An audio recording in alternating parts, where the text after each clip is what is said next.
सावी zone मराठीमध्ये मी सावी तुमचं खूप खूप मनापासून स्वागत करते.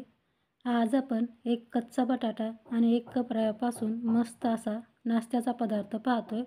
हा नाश्त्याचा पदार्थ करायला खूप सोपा आहे आणि तितकाच खायलाही भन्नाट लागतो. चला तर मग आता वेळ न घालवता पटकन रेसिपीला सुरुवात करूयात. पण त्याआधी नेहमीप्रमाणे एक छोटीशी रिक्वेस्ट आहे. रेसिपी तुम्हाला कुठल्याही क्षणी थोडी जरी आवडली तर रेसिपीला लाईक आणि चॅनलला सबस्क्राईब करायला अजिबात विसरू नका. सुरुवातीला आपण एक छोटंसं वाटण तयार करून घेऊया. त्यासाठी एका मिक्सरच्या भांड्यामध्ये 7 ते 8 लसूण पाकळ्या, अर्धा इंच आलं आणि 4 ते 5 हिरव्या मिरच्या घालून आपल्याला मिक्सरला जाडसर याचं वाटण तयार करून घ्यायचं आहे, पाणी न घालता. तर इथे तुम्ही पाहू शकता मिक्सरला मी मिरचीचं छान असं जाडसर वाटण तयार करून घेतलं आहे. आता तयार वाटण आपण थोड्या वेळ असं साईडला ठेवून देऊया आणि लगेच पुढची कृती पाहूयात. आता एका ताटामध्ये पाणी घ्यायचं आहे आणि आपण ज्या किसणीनं आलं किसतो ना ती किसणी घ्यायची आहे. आता इथे मी एक कच्चा बटाटा साल काढून घेतला आहे. या प्रकारे आता आपल्याला बटाटा या किसणीने किसून घ्यायचा आहे. बारीक किसणीचाच आपल्याला वापर करायचा आहे म्हणजे बटाटा आपला रेसिपीमध्ये पटकन शिजला जातो. तर आता आपण अशाच प्रकारे हा बटाटा किसून घेऊयात. तर बटाटा मी किसून घेतला आहे. आता किस आपल्याला 2-3 पाण्याने स्वच्छ धुवून घ्यायचा आहे. तर इथे तुम्ही पाहू शकता बटाट्याचा किस मी चांगला धुवून घेतला आहे आणि यामध्ये भरपूर पाणी घातले जेणेकरून बटाटा जर हवेच्या संपर्कात आला तर तो काळा पडू नये म्हणून. आता हा बटाटा आपण असाच थोड्या वेळ साईडला ठेवून देऊया आणि लगेच पुढची कृती पाहूयात. आता गॅसवरती आपल्याला कढई ठेवायची आहे आणि त्यामध्ये अर्धी छोटी पळी तेल घालायचं आहे. इथे आपल्याला खूप जास्त तेलाचा वापर करायचा नाही. आता तेल तापलं की त्यामध्ये अर्धा चमचा मोहरी आणि अर्धा चमचा जिरं घालून छान तडतडू द्यायचे. आता सुरुवातीला आपण जे वाटण बनवून ठेवलं होतं ते यामध्ये घालायचं आहे. आता गॅसची फ्लेम आपल्याला कमीच ठेवायची आहे आणि हे वाटण आपल्याला खमंग असं परतून घ्यायचं आहे. आलं, लसूण आणि हिरवी मिरची याचा कच्चेपणा दूर होईल इतपत आपल्याला ह्या वाटणाला परतून घ्यायचं आहे. तर इथे तुम्ही पाहू शकता आपलं वाटण आहे ते खमंग असं परतलं आहे. आता यामध्ये आपल्याला 2 वाटी पाणी घालायचं आहे. तर वाटीने मोजूनच आपल्याला यामध्ये पाणी घालायचं आहे म्हणजे प्रमाण बिघडत नाही. मी इथे वाटीचा वापर केला आहे. तुम्ही वाटी वापरली नसेल तर इतर कुठल्याही भांड्याचा वापर करून तुम्ही पाणी मोजून घेऊ शकता. आता एकदा अशा प्रकारे आपण हलवून घेऊ. आता यामध्ये आपल्याला भरपूर सारी बारीक चिरून कोथिंबीर घालायची आहे. आता चवीपुरतं मीठ घालायचं आहे आणि या पाण्याला मिडियम गॅसवरती उकळी काढून घ्यायची आहे. तुम्ही ते पाहू शकता पाण्याला मस्त खळखळून उकळी आली आहे. आता आपण जो बटाटा साईडला ठेवला होता तो यामध्ये घालायचा आहे. पण बटाटा घालण्या अगोदर त्यातलं पूर्ण पाणी काढून टाकायचं आहे आणि मगच बटाटा आपल्याला यामध्ये घालायचा आहे. आता एकदा चांगला हलवून घेऊयात. आता गॅसची फ्लेम लो ठेवायची आहे आणि यामध्ये आपल्याला 1 वाटी बारीक रवा घालायचा आहे. अशा प्रकारे आपल्याला यामध्ये रवा घालायचा आहे म्हणजे रव्याच्या गाठी होत नाहीत. एका हाताने रवा टाकायचा आणि दुसऱ्या हाताने तो रवा लगेच मिक्स करायचा. तर आता पहा लगेच हे मिश्रण आपलं घट्ट व्हायला लागलं. आता पण मी फ्लेम लोच ठेवलेली आहे.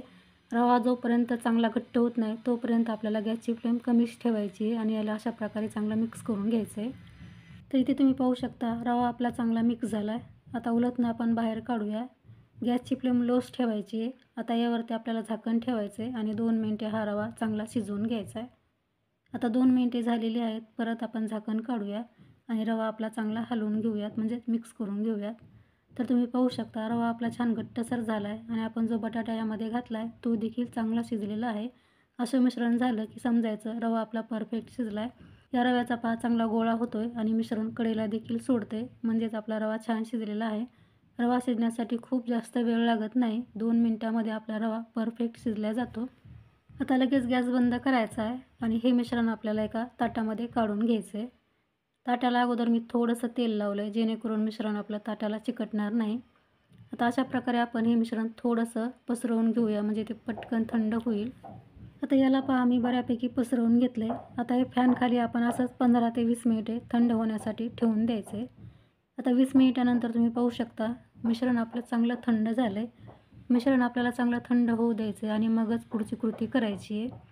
आता याचा आपण एक चांगला गोळा तयार करून घेऊया. त्याआधी हे उलथनं बाहेर काढून घेऊया आणि हाताने याला चांगलं मिक्स करून घेऊया. खूप जास्त वेळेला मळत बसायची गरज नाही. फक्त याला आपल्याला एकजीव करून घ्यायचं म्हणजे मिक्स करायचं आहे.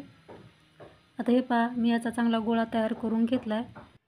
आता हे तयार मिश्रण आपल्याला अशा प्रकारच्या बॅगमध्ये किंवा पन्नीमध्ये भरून घ्यायचं आहे आणि याला वरून असं प्रेस करायचं आहे म्हणजे एकसारखं होईल. याला आपल्याला आता चौकोनी आकार देऊन घ्यायचा आहे. माझ्याकडे अशा प्रकारची पिशवी होती म्हणून मी यामध्ये ही प्रोसेस करते. तुमच्याकडे जर जिप लॉकची पिशवी असेल किंवा बॅग असेल त्यामध्ये तुम्ही ही प्रोसेस करू शकता. तर तुम्ही पाहू शकता मी याला बऱ्यापैकी चौकोनी आकार देण्याचा प्रयत्न केला आहे, पण हाताने आकार व्यवस्थित देता येत नाही. कुठे जाड तर कुठे पातळ होतं. म्हणून आपल्याला याला काय करायचं की लाटण्याने थोडंसं एकसारखं करून घ्यायचं आहे. आता हे आपलं छान एकसारखं झालेलं आहे. आता याला आपल्याला सेट करायला ठेवायचं आहे. तर 20 ते 25 मिनिटे आपल्याला याला फ्रीजमध्ये सेट होण्यासाठी ठेवून द्यायचं आहे. मी परत एकदा सांगते, आपल्याला हे फ्रीजमध्ये ठेवायचं आहे. फ्रीझरमध्ये याला अजिबात ठेवायचं नाही.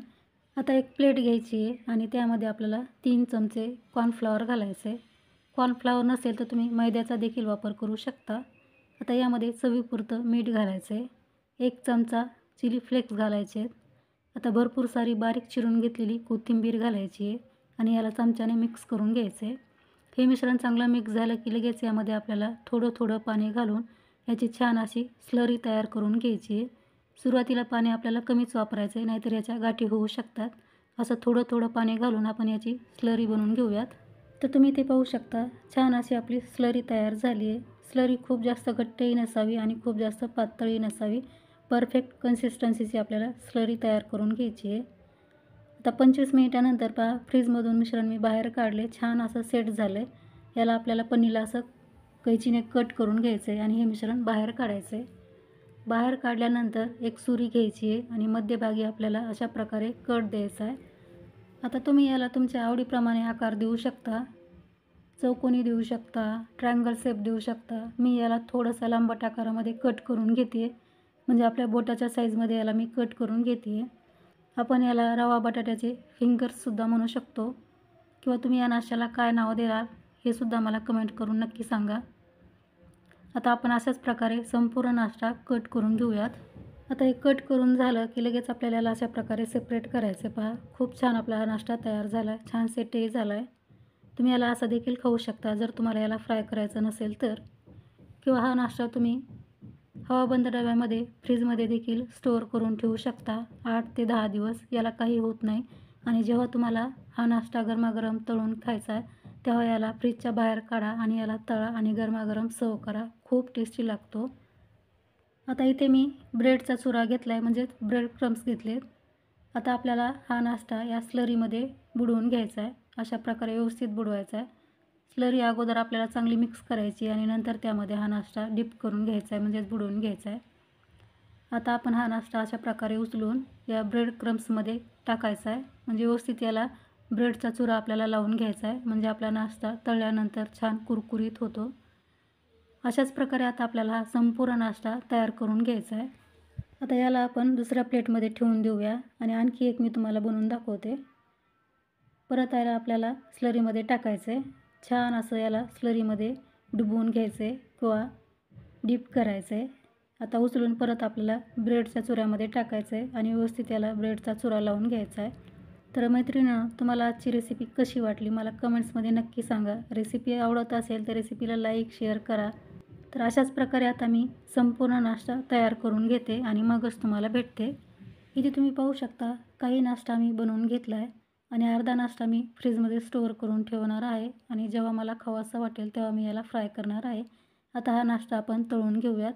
इथे गॅसवरती तेल मी अगोदरच गरम करायला ठेवलं होतं. तेल आपल्याला चांगलं गरम होऊ द्यायचं आहे आणि मग त्यामध्ये नाश्ता सोडून गॅसची फ्लेम मिडियम करायची आहे. मिडियम गॅसवरती आता हा नाश्ता आपल्याला मस्त असा तळू द्यायचा आहे. नाश्त्याची खालची बाजू झाल्यानंतर पहा, आपल्याला अशा प्रकारे नाश्ता पलटून घ्यायचा आहे. आलटपलट करून हा नाश्ता छान सोनेरी रंग येईपर्यंत आणि छान कुरकुरीत होईपर्यंत मिडियम गॅसवरती आपल्याला याला तळून घ्यायचं आहे. हा नाश्ता तळण्यासाठी पहा खूप जास्त वेळ लागत नाही. 3 ते 4 मिनिटामध्ये आलटपलट करून हा नाश्ता तुम्ही खमंग कुरकुरीत तळून घेऊ शकता. तर इथे तुम्ही पाहू शकता नाश्त्याला रंगही खूप सुरेख आला आहे आणि हा छान कुरकुरीत देखील झालेला आहे. आता आपण नाश्ता बाहेर काढून घेऊयात. नेहमी तेच ते नाश्त्याचे पदार्थ खाऊन तुम्हाला जर कंटाळा आला असेल तर एकदा ही रेसिपी नक्की ट्राय करा. खूप टेस्टी लागते. घरातल्या प्रत्येक माणसाला आवडेल. लहानांना नाही, मोठ्यांनासुद्धा ही रेसिपी खूप आवडेल. तर आता राहिलेला सर्व नाश्ता मी याच पद्धतीने तळून घेते. गरमागरम नाश्ता खाण्यासाठी तयार आहे. तयार नाश्ता मी सॉससोबत सर्व केला आहे. तुम्ही याला असं देखील खाऊ शकता. खूप टेस्टी लागतो. बाहेरून मस्त कुरकुरीत होतो आणि आतून मऊ म्हणजे सॉफ्ट होतो. पहा, एकदम मस्त आपला हा नाश्ता तयार झाला. एकदा ट्राय करून पहा. रेसिपी कशी वाटली मला कमेंट्समध्ये नक्की सांगा. रेसिपी आवडली असेल तर रेसिपीला लाईक, शेअर करा आणि चॅनलवरती तुम्ही पहिल्यांदाच आला असाल तर प्लीज आपल्या सावी झूम मराठीला सबस्क्राईब करून समोरील बेल आयकॉनला क्लिक करायला अजिबात विसरू नका.